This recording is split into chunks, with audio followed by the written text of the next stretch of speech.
After what was Drift Australia's most successful year in 07, the drivers and teams hit the off-season knowing full well the challenges that lie ahead in 08. New drivers, new sponsors and new teams were where the majority of the movement was happening, most noticeably the split up of Team Pia. Toyota Racing Development's interest in Bo Yates was an offer too good to refuse and saw the 06 champion don the new livery and new upgrades to his car. Team CTS parted ways with 07 runner-up Christian Pickering following the D1 event in LA, opening the door for former Team Pia driver Leighton Fine. With Toyo also coming to the party to make the 180SX their flagship car, Leighton and Team CTS are already looking to be an early favourite for the series. Yeah, look, I'm pleased to be part of Team CDS for this year, and it's a new car for me, new team, you know, I'm really excited about it. Look, they approached me in the off-season and approached me to come drive the car for them, and it's such a good team, such a good car, such a good setup with such good sponsors. It's just one of those things you really can't say no to. This will have to be my best opportunity for the year, and look, I'm excited about it, and I think we'll do well this year. Without a ride for this season, the Corporal went to work on a new package for 08. He's back this year with the finally turned out Senwill Racing Sylvia. I'm driving an S15 this year. It's been on the cover of a few magazines. It's probably one of the most highly engineered cars in the country. It just needs a little bit of work, suspension setup, and we'll be on a good thing, I reckon. Currently it's got a dead standard S15 engine in it, but we've ordered a HKS 2.2 litre stroker motor for it, so we should be putting out a lot more power then, and it'll be a lot more fun to drive as well. The Corporal is a man on a mission this year and is looking to go one better on his runner-up result last year to 2007 Drift champ Robbie Bolger. The Mad Irishman returns to the series with a strong outfit and a keen ambition to defend his title and continue the uprising of homegrown V8 muscle in the sport. It's good to obviously turn up in an Australian car to a Japanese event and win it. It's like the perfect Mary Poppins story, isn't it? You come and put it to them, they're in a Jap car, you're on an Australian car. It's like the Irish and the English, it's the same kind of cult. Each and every team on the Drift Australia roster have been stepping it up at an exponential rate, and Bolger is all too aware of the narrowing gap.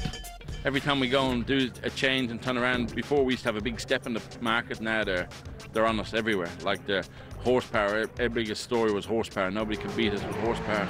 You start pulling people like Bo Yates down the back straight and there's nothing in it, so it's time to go and build a new engine. Arguably Bolger's biggest threat to a title defence is New South Welshman Fernando Whirl, finishing the 07 season with back-to-back round wins and competing against the world's best in LA has given the Auto Salon Industry Racing team the tools they need to contend for the title and possibly make history with 3 wins in a row. Clean sweep would be nice, 3 out of 3, that would be excellent. I mean, if we can do that, I'm not saying that would be be all and end all of the year, but I mean, if we could do that, it'd be awesome.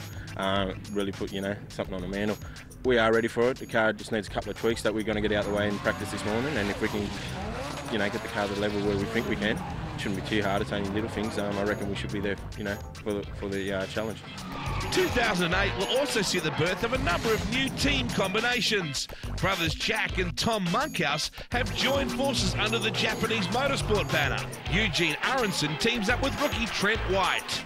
The Kappa Boys welcome Chris Nutley from Superdrift, and in a surprise move, the Godfather Danny Vahumis has joined forces with the Myluck Civil team from Western Australia. Team Wheelworks has also been busy in the off-season with new cars and a new recruit, South Australian Paul Austin. Yeah, we like to think that we got the right guys for the job. The cars now, like I said, stepping it up with the cars. They're up to scratch. And all we can do is give it our best crack. There's still a lot of good drivers out in the field. We'd like to think that there's a good chance to get in the pointy end, at least one of us every round. Krista Jager is another driver who's been busy building a new car in the off-season. Chris has swapped his trusty GFP Skyline for a newly built Sylvia and a new major sponsor. Nissan Sylvia S14 Series 2 with an RB25, so it's a little bit heavier up front, but you get a lot more torque. We've got the Wolf wheels on it and the Racing Logic suspension. Viva Garage, we've put the body kit on it, and tyres are by Toyo, so the thing's got a lot of grip out there. We've done some testing yesterday, and the car came up really well. It's definitely got a lot of speed. It pulls up a lot quicker than the old car, so I think that we did okay in the last car. So if this car's a lot better, then I think we'll see the results. Drift Australia's really stepped it up a level, and it's time we did the same. De Jager's team face an uphill battle this weekend already, though, after a collision in an early practice session. Whilst Chris is one veteran looking to change in the hunt for success, many of the DA stars are building on what they achieved last year. But while some of the vets are keeping it old school, there's a new breed of drivers making their way up the drifting ranks and are keen to turn some heads in their rookie year. An action-packed season lies ahead as the Sideways Circus prepares to do battle in 2008.